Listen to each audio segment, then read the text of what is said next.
dia, ou boa tarde, né? Ou boa noite, dependendo do horário que você está vendo esse vídeo. Eu sou o pastor Gustavo, é um privilégio ter você aqui no meu canal e seja muito bem-vindo. Se você ainda não é inscrito, se inscreva, e se esse vídeo for bom para você, compartilhe com outras pessoas. É um privilégio poder estar aqui e compartilhar com você alguns princípios do relacionamento conjugal, principalmente naquilo que se refere à comunicação conjugal. Você chegou aqui no 9º princípio da comunicação conjugal. E esse 9º princípio ele é uma consequência dos outros 8 princípios que nós já abordamos anteriormente. Aqui mesmo nesse canal você pode pegar a playlist, tem um card aqui, você clica nesse card e você será direcionado para ver os outros vídeos dessa sequência, onde estamos tratando de como transformar o seu relacionamento conjugal a partir da ferramenta da comunicação, ok? Vale lembrar algumas coisas que nós já falamos aqui. Esse princípio que nós vamos tratar, ele está ligado, por exemplo, ao 2º princípio. O 2º princípio é não feche o link da comunicação. Você não pode cortar o link da comunicação. Isso vai interromper o diálogo. Em vez de resolver o problema, isso vai aumentar o problema. Isso vai aumentar as crises, ok?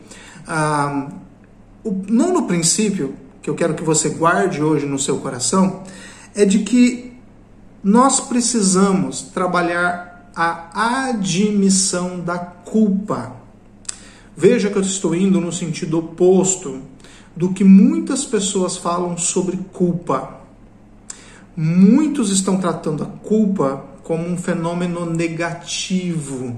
Ou seja, essa mulher se sente muito culpada, esse homem se sente muito culpado. Afinal de contas, nós como pecadores, nós sofremos de um esvaziamento da culpa ou de uma distorção da culpa, mas nunca lidamos com a culpa da forma com qual ela deve ser lidada.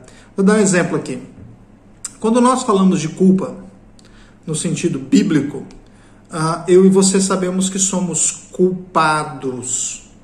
Somos culpados de quê? Somos transgressores da lei de Deus.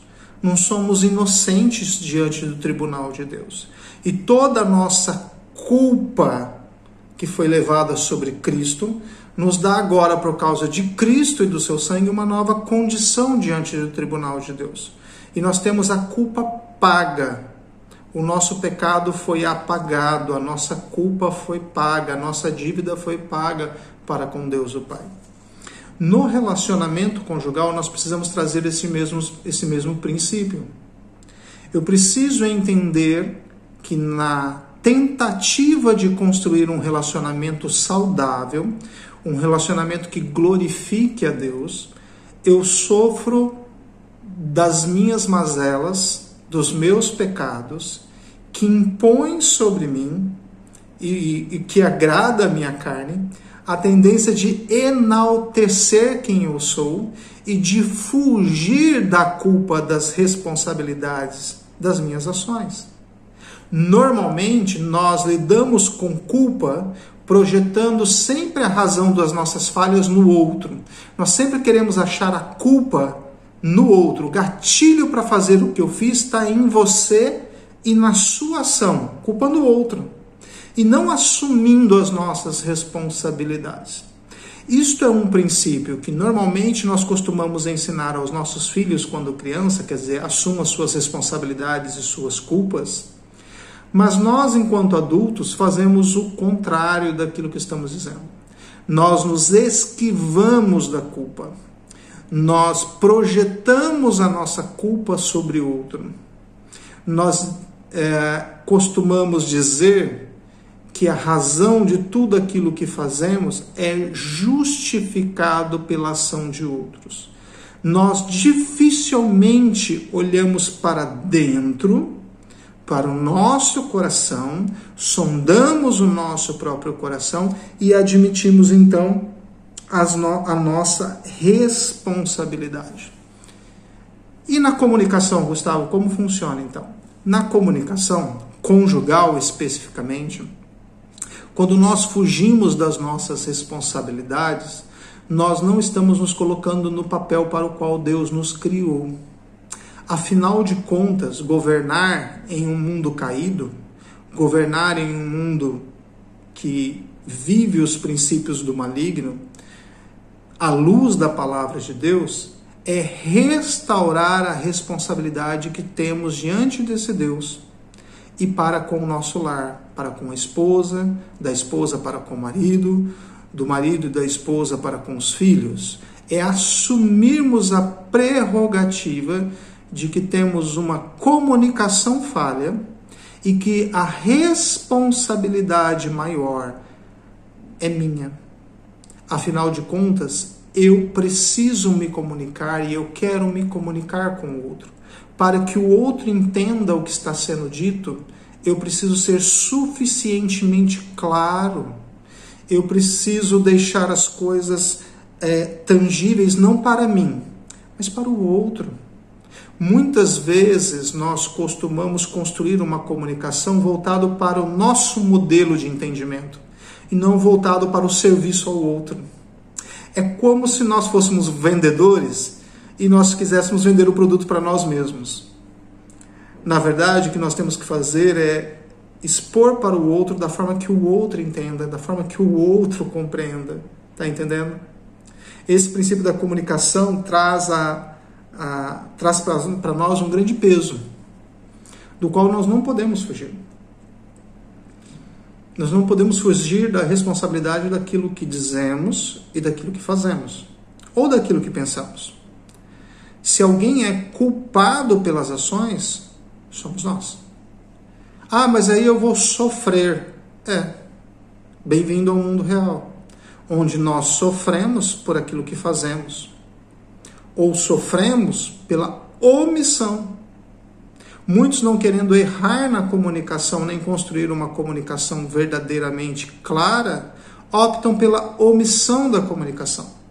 E a omissão, ou o fechar o link da comunicação, para nós não é uma opção. Não é o que nós queremos. Uma segunda dica aqui que vale a pena é entender que nós precisamos admitir um ato feito, pensado. Nós precisamos admitir isso com uma clareza tão grande, onde não haja dúvida de que eu entendi a minha falha e o meu erro, e de que eu não estou justificando os meus erros em cima das ações de outras pessoas, em cima de um entendimento pré-julgado que eu construí no meu raciocínio, achando que tudo que eu faço, a culpa sempre deve ser projetada sobre uma outra pessoa. Eu quero entender com vocês que falha na comunicação, ela tem sempre a ver com pecado. O motivo das nossas comunicações serem tão falhas como elas são, é porque nós vivemos em um mundo caído.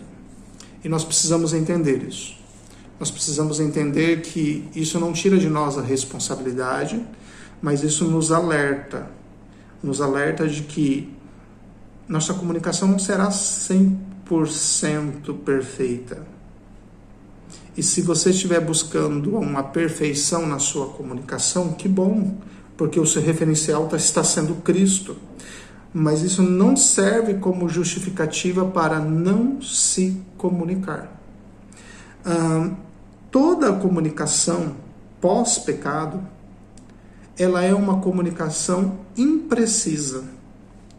O que nós precisamos fazer é construir esse caminho de uma comunicação mais precisa, uma comunicação mais perto da ideal. É buscar sempre aquilo que é a referência na pessoa de Jesus, entendendo que eu estou vivendo uma realidade onde eu luto comigo mesmo, com os meus próprios interesses. Na verdade, às vezes eu mesmo me saboto na comunicação. Muitas vezes eu, tentando assumir as minhas próprias culpas, acabo já apontando que o culpado não sou eu. Eu busco sempre um caminho de fuga, porque é difícil assumir as responsabilidades e levar a carga de um erro. E nós não queremos assumir esse peso, não é verdade? Outra coisa importante é entender que a comunicação ela tem a ver com, muitas vezes essa comunicação falha tem a ver com atos de insensibilidade. Ser sensível ou insensível à dor do outro. Eu quero lembrar de uma parábola que Jesus deixou para nós como um grande ensinamento sobre amor ao próximo e envolvimento com a dor do próximo, falando do bom samaritano. O aspecto de alguém que cura as feridas de outro, que assume as responsabilidades pela cura e o restabelecimento do outro. Esse olhar além das perspectivas culturais que estão ao meu redor, de conflitos entre pessoas, culturas e etnias, e buscar como referência me colocar no lugar do outro. E o me colocar no lugar do outro ajuda demais o relacionamento conjugal. Porque eu começo a olhar de uma forma mais doce para aquilo que o outro está passando. Eu começo a olhar de uma forma um pouco mais humana, sensível ao não entendimento do outro. Veja, eu me torno menos ríspido, eu me torno menos endurecido ou embrutecido aquilo que o outro está respondendo à comunicação que eu estou fazendo. Por quê? Porque eu me vejo no lugar dele.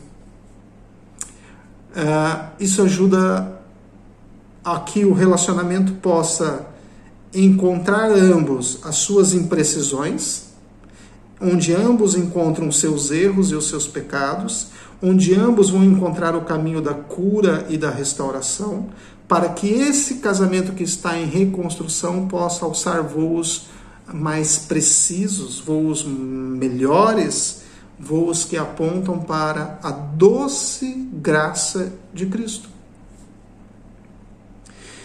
A sensibilidade está ligado muito ao que Cristo fez por nós na sua encarnação.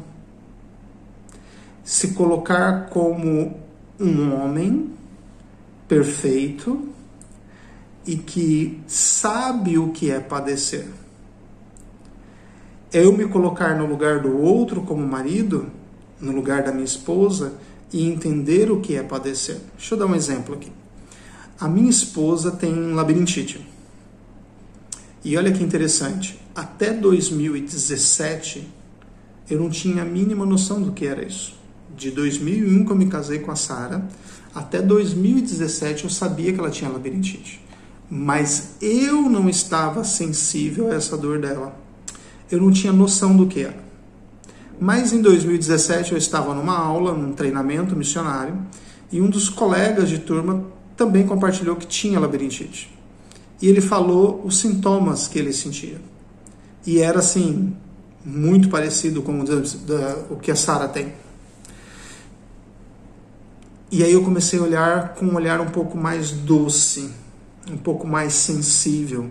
Às vezes ela está andando e ela começa meio que ir de lado, e a minha percepção, a minha fala hoje é diferente de como era anterior a esse entendimento que hoje eu tenho. Demorou muito tempo para que eu pudesse estar sensível a ela. O que eu quero dizer com isso? Que o caminho da construção não é automático.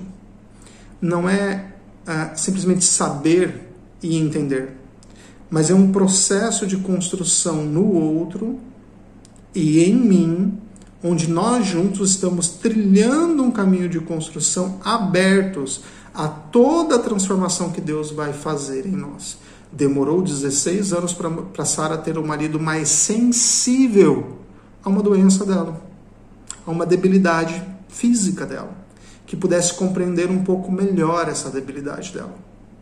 Outras debilidades eu havia entendido um pouco mais cedo, assim como ela comigo, mas essa em específico demorou mais de 16 anos. Por quê? Porque nós estamos numa construção de comunicação entre pessoas falhas, entre pessoas pecadoras. Nem sempre saber que há um problema significa que eu entendi aquele problema. Ok? Outra questão que acontece na comunicação falha é a construção de uma comunicação interesseira. E essa é a mais comum de acontecer, né? E é tanto assim que muitos de nós nos comportamos como tomador. Né? Tomador é uma das características de negociação de mercado. A gente tem o doador e tem o tomador, mas o tomador é aquele que quer toda a atenção para si. O tomador é aquele que diz assim, não, você tem que olhar para mim, você tem que atender às minhas necessidades. Por que você não faz isso? Porque eu estou no centro. A grande questão do relacionamento sou eu, os meus interesses e as minhas vontades. É disso que o casamento se trata. Mas não é assim que as Escrituras nos ensinam. As Escrituras nos colocam no papel de marido que atende às necessidades da sua esposa e da esposa que atende às necessidades do seu marido e que ambos estejam atendendo essas necessidades de acordo com as Escrituras. Não é qualquer necessidade. Não é a necessidade impura do marido, a necessidade impura da mulher, mas a necessidade que está de acordo com os princípios santos de Deus, para que o lar possa crescer num caminhar em santidade para Deus. Então, os meus interesses têm que ser subjugados ao senhorio de Cristo e servir ao modelo de Cristo. E deixar de ser os meus interesses, mas os interesses desse lar subjugado ao senhorio do nosso Deus.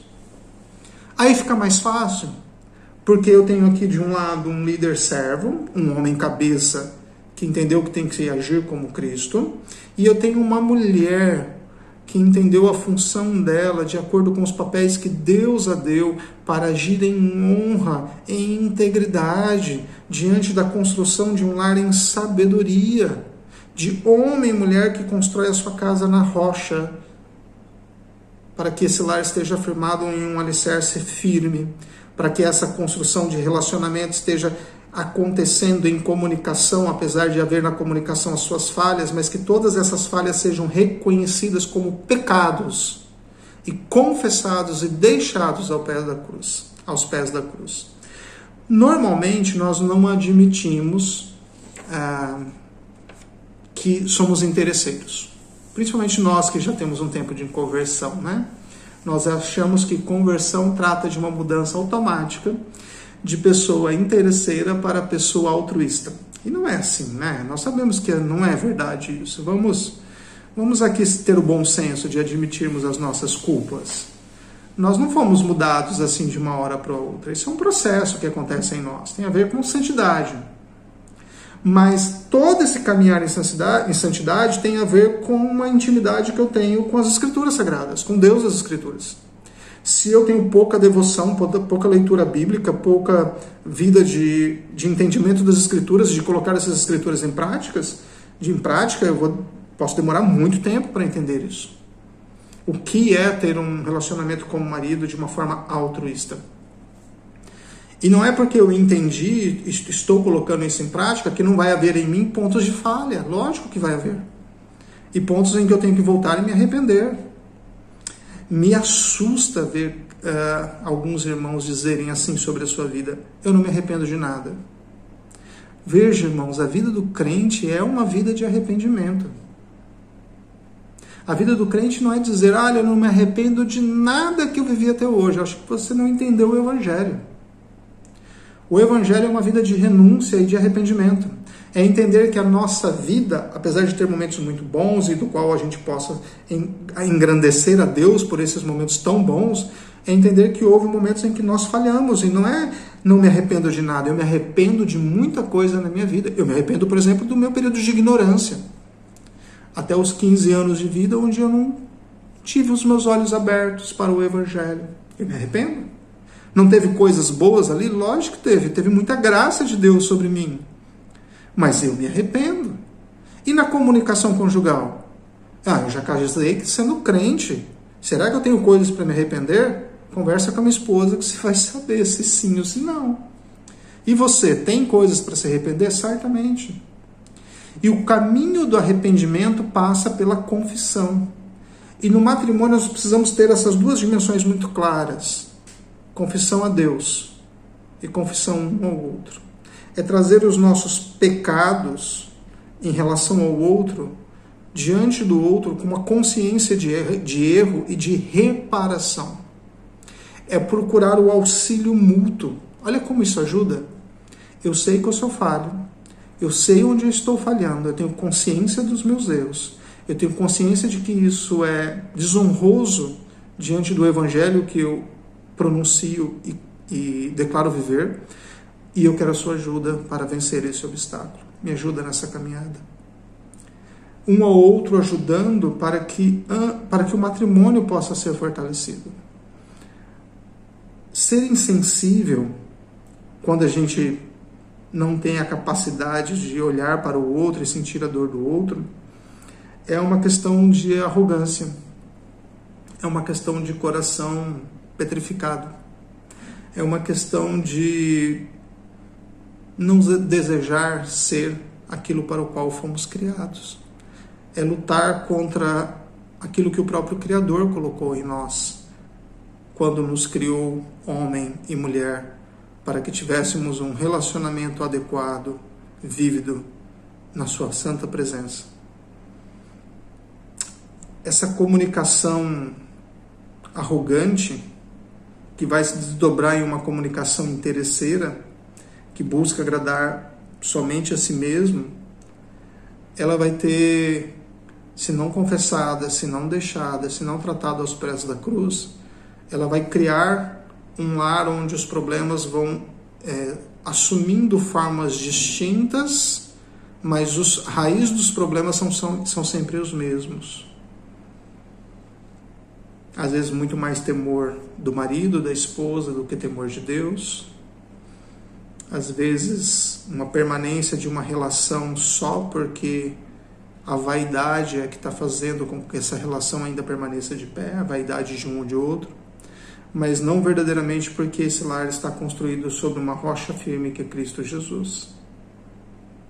Nós precisamos entender que numa relação de um matrimônio onde a nossa comunicação é falha, eu não posso ser o tomador. Há problemas em ser o tomador. Há problemas em ser aquele que explora o outro. Há problemas também em ser o doador. Veja. Não, Gustavo, não há. Você deve estar enganado. Não há sim.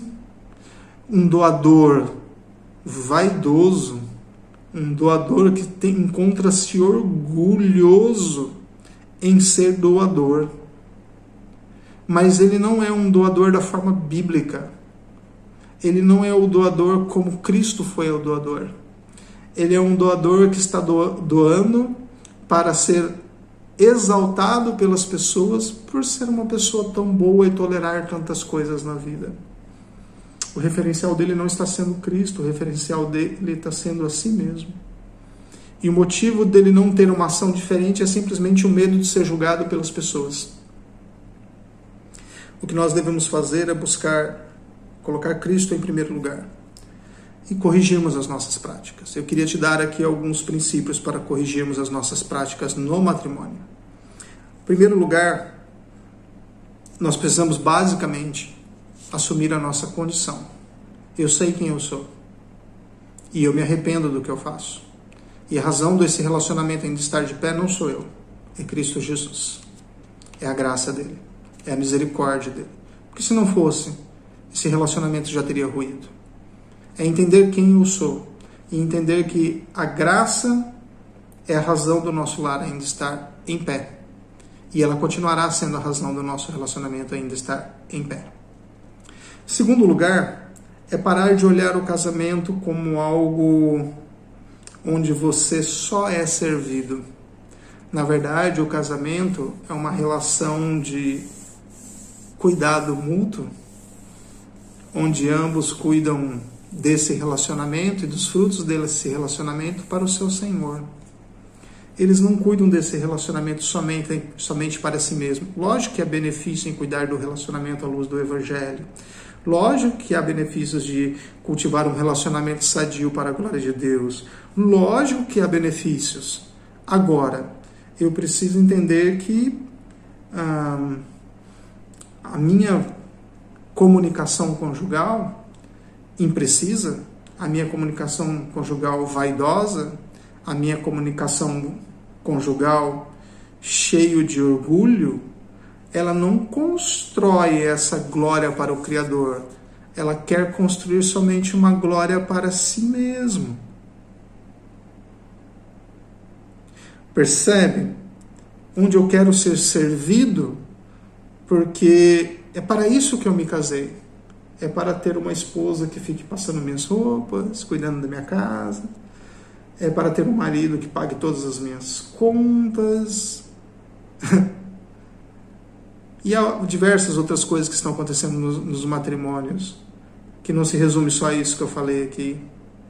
E isso daqui é só uma expressão ainda imprecisa de tudo aquilo que tem acontecido nos relacionamentos. Há maridos omissos, há maridos que não trabalham, há maridos que não honram ser o homem da casa, há maridos que não exercem o seu papel de cuidador e protetor no seu lar, há mulheres que não exercem os seus papéis como mulher idônea, há mulher que não exerce o seu papel como mulher fiel e digna desse matrimônio. Há diversas coisas acontecendo no matrimônio. O que nós devemos fazer? Nós devemos trazer as nossas culpas, as nossas doenças, as nossas debilidades aos pés do Senhor, confessá-la, deixá-la, renunciar ao nosso eu e à nossa capacidade própria e entender que o que precisamos vem do Santo Espírito e já nos foi dado em Cristo Jesus. Nós precisamos viver uma vida santa, direcionada pelas Escrituras. Precisamos amar os princípios das Escrituras a ponto de vivermos para colocá-los em prática. Que o nosso relacionamento seja um relacionamento restaurado. Que o nosso relacionamento seja um relacionamento firmado sobre a rocha que é Cristo Jesus. Porque daí ele não está firmado sobre mim, sobre a minha vaidade, sobre os meus interesses. Ele está firmado em algo muito maior do que eu. Em algo que realmente pode fazer esse matrimônio avançar para onde ele precisa avançar. Caminhar para onde ele precisa caminhar. E aí nós vamos poder nos alegrar, porque plantamos benefícios de obediência, de renúncia, e confessamos as nossas debilidades e recebemos de Deus graça para conduzir o nosso lar para a glória dele. Que Deus te abençoe, meu irmão. Que você possa ser fortalecido nessa construção do relacionamento conjugal. Eu quero te incentivar a não afrouxar as mãos, a não soltar as rédeas da direção do seu lar, a você não abrir mão da vida devocional na sua casa, a você não desistir de fazer uma reflexão bíblica do seu lar e corrigir a sua prática à luz das Escrituras. Que Deus fortaleça as suas mãos. E nos vemos no próximo episódio, no próximo princípio, no 10º princípio, onde nós encerramos este princípio do relacionamento da construção conjugal. Deus te abençoe. Fica com Deus.